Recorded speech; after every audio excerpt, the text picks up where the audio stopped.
Welcome back to Dan91's Garage. This week we're going to start looking at some of the turbo parts I've been making for the IS200 build. Let's not mess about, see you in a sec. So, as you can see, we've already stripped out the manifold off the engine and modified the exhaust. I will cover what I've done to the exhaust at a later date because I've still got to finish off the tab that's holding it to the gearbox. We've obviously had to remove the manifold and the cats and everything so we can start making the turbo log manifold, which is over here on the bench. So this is what we've got to. We're using a Pulsar turbo, which you may or may not have seen in another video that's coming up. So yeah, I've got a video coming up on that one in the next few episodes, basically to cover what that is. It's a Pulsar PTX 2860R Gen 2, which is a bit of a mouthful, but there we go. It's a copy of the Garrett 2860. So that comes to a T25 flange here. And this is yet another steam pipe manifold I've made, very similar construction to the Starlet manifold, which is why I haven't shown too much of it in detail.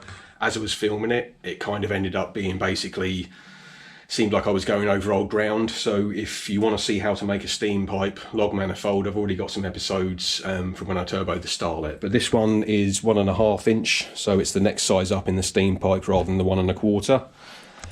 The ports on the head of the engine are actually about 30mm. So you can get away with the 1.25 inch weld elbows and weld T fittings if you want to. That would obviously increase the sort of speed of the sort of gas flow. But because these are slightly larger, there should be a larger volume of it to flow a bit more gas. So I went with the next size up, which is 1.5, and that's about as big as you can go. So the idea of those is about 38mm from memory. And like I said, we've got straight into a short radius, then 4 T's in the middle, same that side. And what I did here for the outlet, that's another one of these T's, but I cut the T in half and then used this section to go in here, so it's got a nice sort of flow out towards the actual flange where the turbo is. So that's all welded up, fits on the engine. Where I've welded this piece in last, it has slightly warped the flanges, but you're obviously going to get a little bit of that, especially on a manifold this long. So I've had a straight edge across here, and I think this corner is about 0.9 of a mil, and this corner is about 0.5 mil of warp. So generally speaking, it's sod all for something this long. So I have bolted it down to the heatsink as it is without any machining, and it does bolt down without really too much effort trying to sort of heave. You don't have to heave on any of the spanners or anything. It will put a little bit of extra flex in the manifold, which isn't great because it could cause one of the joints to crack. So I am obviously going to do my best on the belt linisher over here. But as we can see, the belt sander over there is not long enough to do the entire manifold in one go, so you've got to be careful you don't end up like shortening one side and then making it actually worse between the two. So I'm going to do my best on that, but like I said, I've already test fitted it to the heatsink and it pulls down fine anyway, so I could just flatten off each flange and just bolt it down without worrying and just send it, which is probably what I'll do anyway. So that's the manifold. That should flow plenty. These holes on mine are about 37mm, which is about as big as you can get. For the gaskets you've got here, they're about 38mm from memory. Yep. And obviously I've radiused the edges here because obviously we're going from round to a rectangular shape, which is the entry to the turbo. So yeah, I was a bit worried about how small that was, and I did have a separate different version which actually had a square sort of cut out in this plate, and then there was going to be a square grafted on, but by the time I'd done this, ported it, and then checked everything, that looks plenty big enough. And don't forget, people put TD04s and TD05 size turbos on these engines, and the TD04 is tiny compared to the inlet to that turbo. So I'm happy with that. It just needs a little bit of a tidy up and a paint, and then that'll be done. So today's shenanigans are going to be more exhaust based. So now we can get the turbo on the engine, and we know where he's got to go down there onto the downpipe. We then need to have this coming off the turbo and some sort of pipe works in between. So this is the outlet flange for the turbo. It's a 5-bolt pattern rather than a V-band, obviously. And the outlet for the turbo itself is about 48mm, and that outlet is concentric with this curved edge here. So I didn't like the idea of 48mm, that seemed a bit small to me. So what I've done is I've gone with a 51mm, which is 2-inch pipe here, which then flares up to 2.5 inch inside here. And what I did was, obviously, if I put that there, because it's larger than 48, it kind of eats into the gasket area and it won't seal. So what I've done is I've moved that over, so it now sits within the gasket, tangent to the two edges, as close to the gas outlet for the turbo as I could. So I've got to make a little box section that goes around here, and then some sort of cap with an angle on it. So obviously when the gases come out of the wastegate, they're going to want to go up and then out the exhaust itself. And then once that's done, I'll have a look and check whether I want to do the same on this side. So at the moment, I'm thinking if I just put like a nice heavy chamfer on here, when the gases come out of that turbine, they're going to then hit the chamfer and then get funneled up this, rather than having to do another cutout and another sort of relief extension thing for it, because I think we're probably only about 10 mil off centre, to be honest with you, which I don't think is a huge amount when I can put a giant chamfer on that. But either way, what we're going to do is make ourselves a little piece to go in here. So let me get some cardboard and I'll show you the process.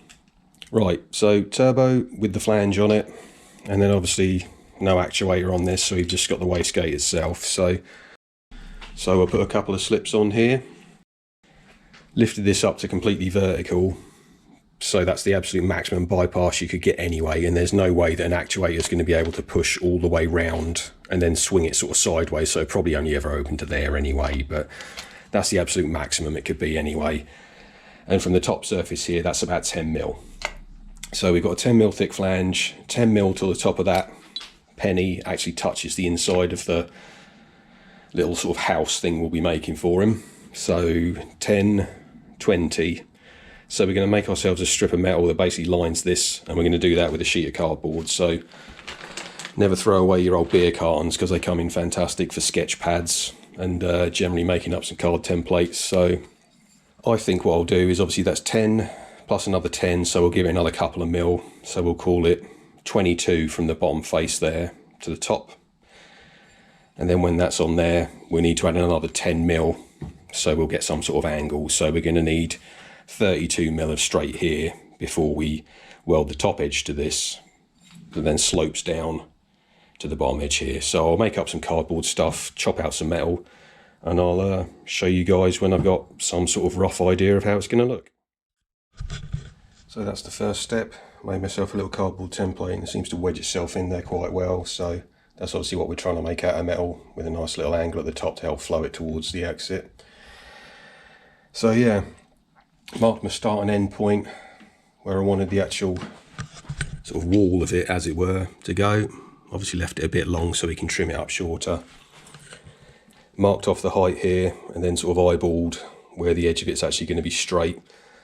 So that was then the 22 mil there from the base, and we've got an extra 10 mil here, so 32 mil to there. And that's how we got our little slopey thing. So that's pretty cool. Took that out, transferred it onto my piece of metal. Okay, we've got updates. So I've made the little outer wall for the wastegate relief pocket. It's come up pretty good considering, and I made it out of one piece as well. The difficulty is you obviously have to start at one end, choose your first bend, then you come to your next bend, and then the next bend after that. And if you get one of these out, then the whole thing kind of sits on the cock and it won't quite go in. But I managed to get that pretty good. This area is a little bit dodgy, so what I'm going to do is, once that's in there, I'll just tack it here and tack it here. Then that'll allow me to hammer this a bit better. This corner obviously needs a bit of tightening up, so I'm going to sort of like beat that in a bit and shuffle it that way, and that should bring this corner down. Then at the end of the day, you just clamp it there and then weld it. So I also worked out where the turbo outlet is for the exhaust. So the turbine is in this area according to the gasket. So what I'm going to do, I'm not going to bother cutting that out and then putting some sort of relief there for it. All I'll do is scoop this out on the inside with a die grinder. So that'll be a nice big heavy chamfer from this line, probably right through the thickness of that plate to here. The face of this is about 25 mil away from the actual exit of the turbine anyway, so it's not like it's right here pinned against it. It literally has a sort of pocket that the turbo has about that deep, so it's going to come up, nice big chamfer, and then he goes up the pipe. So that's cool, so I don't have to bugger about with this side. All sorted. Finish off the welding, Didn't do too bad actually on these outer runs. These ones are quite nice and easy to do. This one in here was a bit of a pig. Obviously I couldn't quite get the torch in, so that one sucked a little bit, but there's good penetration, there's good heat through it, and you can see on the other side that some of it's come through. Decided to weld the little sort of relief for the wastegate inside rather than outside, because I didn't really fancy doing some sort of 1.5 mil open corner weld on that one. That one seemed a little bit ambitious, especially being as I didn't really fancy making it again. So yeah, there we go, all sorted. So honked him out on the inside, obviously, because where I put this sort of upper plate on, the upper plate came through into here and sort of blocked off half of this, so scooped him out in there, and like I said, cut a nice chamfer here to help guide the gases from the turbo up to the exit through to the pipe. So that's pretty cool, happy with that. Waiting for a new linishing belt. The belt I've got at the moment on the linisher is so worn out that it's taken about 20 minutes and we've barely even scratched the surface of this, so I've got some new belts on order. But yeah, not too bad. Did this obviously with a die grinder and a cutting carbide bit. If you were trying to do that with a grinding bit, it would just take you days. So seriously, always use a carbide burr in a die grinder to take out the worst of the material, and then you can put a sanding roll on, sort of a cartridge roll, and sand it down. So yeah, welded those seams on the inside even though they were sort of hidden behind this and sealed by the outer weld anyway. But so there we go, got to chop that off. Obviously I don't know where I need to cut it off yet, so yeah, cut that off and then we'll start doing downpipey stuff. So yeah, just got a little bit to finish on the exhaust down there.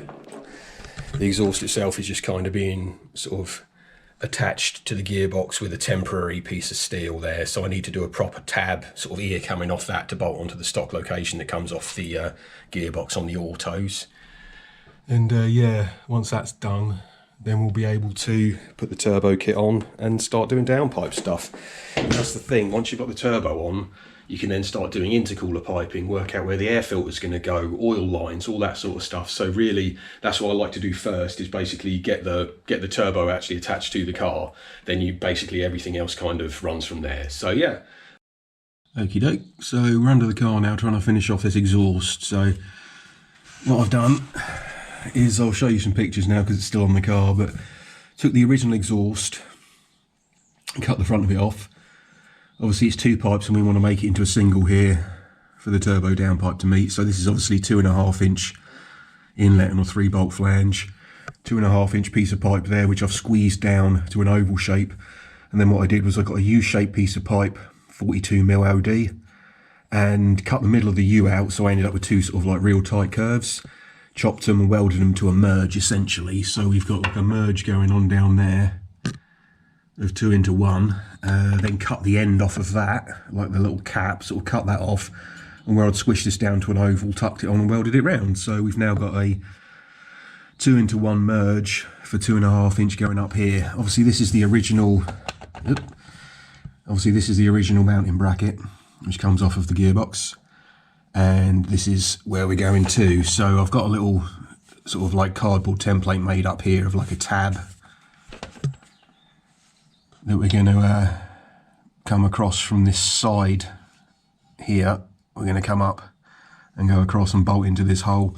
The problem, well not the problem, but it would be a lot nicer and easier to make if they were the same angle, because if we use our angle finder here, we can see that that says 83.3 apparently, and then if we chuck him on that,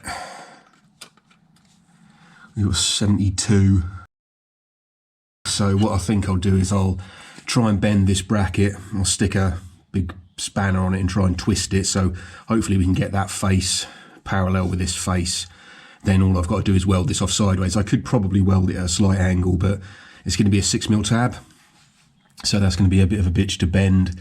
We'll see how it goes, but yeah, that's where we're at with the exhaust. So hope you enjoyed a quick tour underneath. It's actually not too bad under here. I've taken all of the 64 million different covers off. There's obviously a plastic cover that goes there, another one there, and then one that covers up the pipes, and another one on the other side. But yeah, generally speaking, the covers for once have actually worked and actually protected the bodywork, so they're pretty cool. But yeah, don't know whether they're going back on or not, being as it's a race car now, but we'll see. So yeah, a little bit of tweaking and hammering, then tack the tab on, I think. 2 seconds. So we've got the tab on, welded him up, tacked it underneath the car, did try and weld it, but trying to weld at this angle, especially underneath the car where the sort of welding mask was so big, it couldn't even really get myself in a position I could really see. So it wasn't a particularly good weld. So I took it as a big tack, basically, just to hold it in place, drop the exhaust off the car. I've welded across the back with a butt weld, and I cut this out with a angle grinder grinding disc. So that makes a nice sort of wide V in it. To be fair, when I did grind it out, there was only 2 tiny little bits that hadn't actually sort of burned in, so it wasn't really that bad. It just looked ugly as hell. So I cut a new groove in the front of it, welded that back up. So I'm hoping it hasn't shifted too much. We're going with an M10 bolt here, and the hole on the car is about 14 odd or something. So we've got an M10 bolt, that's an 11mm hole there for it. So yeah, this is the other 2.5 inch diameter, 8mm thick 3-bolt flange, and that is what is going to be attached to the beginning of the downpipe that goes up to the turbo. It did need a little bit of a twist. I did try and straighten up the bracket, but the bracket on the car is pretty strong. It's got like a sort of like a fillet of other material there, so as you try and bend it, the flange wouldn't allow it to stretch in that direction. I could have cut it and bent it, but it wasn't going to happen. So thankfully that piece of 6mm tab I've got there, put it in the vise and just heaved on it with a long sort of crescent wrench or a shifting adjustable spanner, put a tiny little bit of twist in it, and now that matches the angle of the bracket.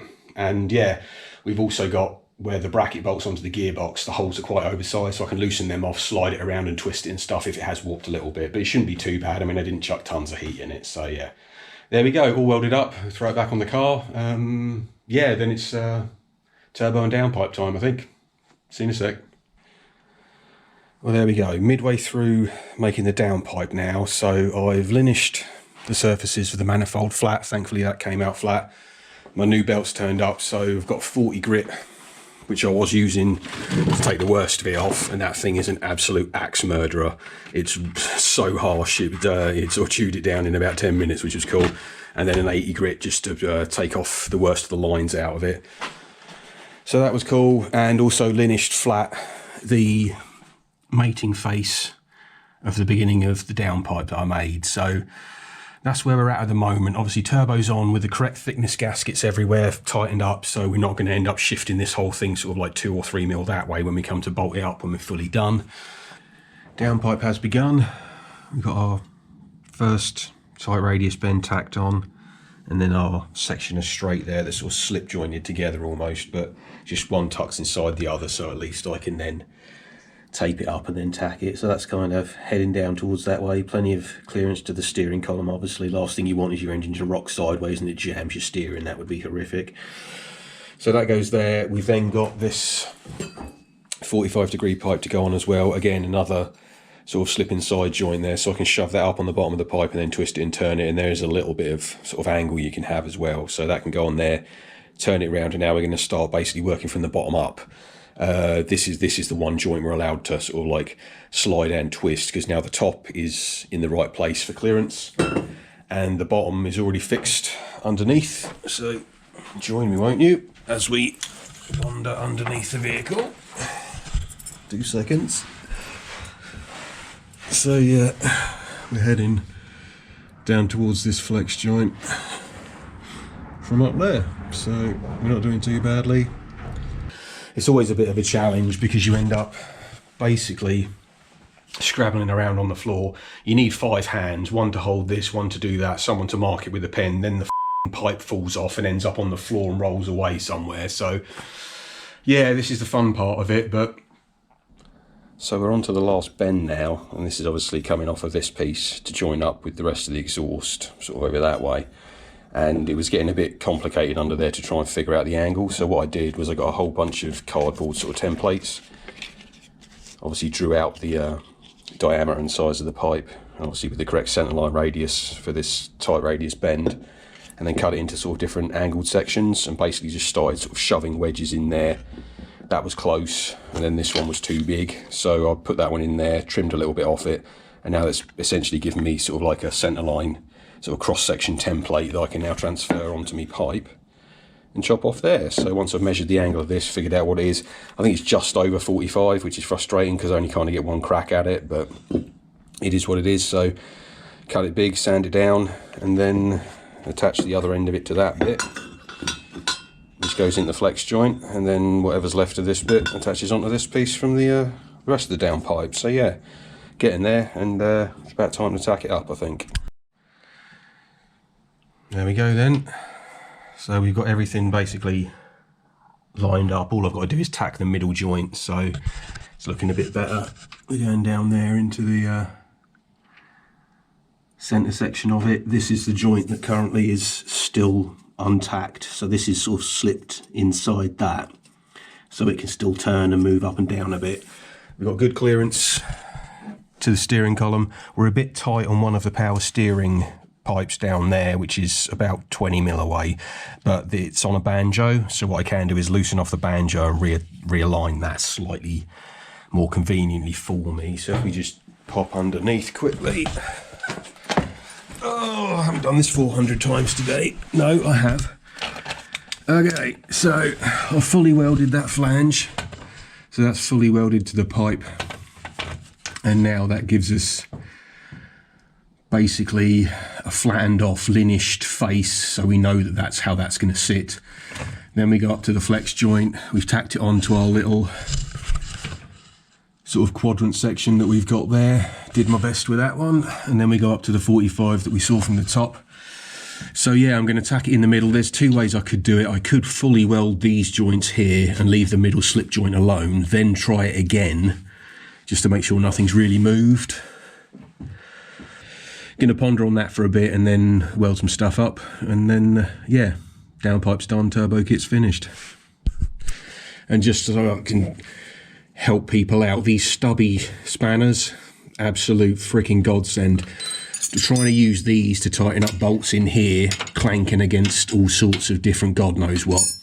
Went out and bought myself a set of this, and absolutely, for 16 odd quid I think it was, it has saved me so much anger, frustration and swearing, and just literally just wang them on the back and nip them up, and you can still get enough sort of purchase on them to actually tighten stuff up as you should with a full-size spanner anyway. But yeah, these were an absolute miracle when I bought these, and should have bought them years ago. But yeah, super impressed with those as well. Okie doke. So downpipe's back on, and we finished all the welding for it, so just wanted to double check and test fit, so I put him back in place. These are obviously the O2 sensor bosses, so this top one's going to be for the narrow band, and the one further down the bottom that hopefully you can see on that 45 degree, just where the bend is, that's going to be where the wide band goes in. Obviously the wide band has to be further away. I think it's AEM want 45 centimeters or 18 inches from the back of the turbo or the head, just to help protect the sensor so it doesn't overheat. And the one we're putting in here simply because that's where there was room for it, and that's where the cable reached to anyway. So if the wiring for it only reaches to here, that's where it's going to go. So he went in there. So yeah, what I've done now, it's all ready to come off and paint. So rather than take it all apart and then have to put it all back together and play with the turbo, what I've done is I've clocked the core of the turbo as well, because obviously the core of the turbo is going to have oil going through the top down, and it's also, stupid torch, and it's also going to have water going through the side. So we've got the water inlet and outlet on the side. You've got to feed the water in through the lower port, which is on this side, and out through the upper port. Obviously, if there's any bubbles or air in it, it'll push it through. So that's the idea behind that, I guess. And it says you don't want them to be horizontal, because obviously you're going to want it to be able to travel uphill. So they say that the core should be clocked so that the top face, which is obviously parallel with the water path, that should be between 10 and 20 degrees from horizontal one way or the other, sideways, and the actual sort of shaft angle should be 0. So don't ever drive up a hill or it'll blow up or something. But yeah, anyway, so shaft angle is 0. I've already put the angle finder on the back edge of the actual flange here, and that tells me that that's 0. It's actually 2 degrees, but so's the engine, so I'm just going to go with that. And this is now set to 15 degrees tilted that way. I wanted this side higher, obviously, because we want to feed the water in the bottom here and then out the top. So I set it at 15, which is halfway between the requested 10 and 20.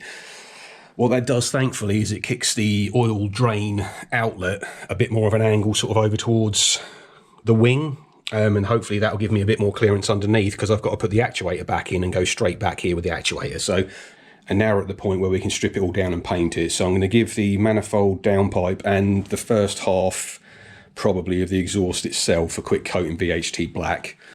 So yeah, time to strip it down and paint it, then we'll be ready to move on to oil and water for the turbo. But I think that's going to be in the next episode. So what I'll do is I'll show you the painted stuff now. And don't forget to like and subscribe. My name's Dan, this is Dan91's Garage. Hope you've enjoyed the build so far. And now all the heavy fabrication's done, we can move on to the twiddly bits. So yeah, hopefully see you guys on the next one. Take care.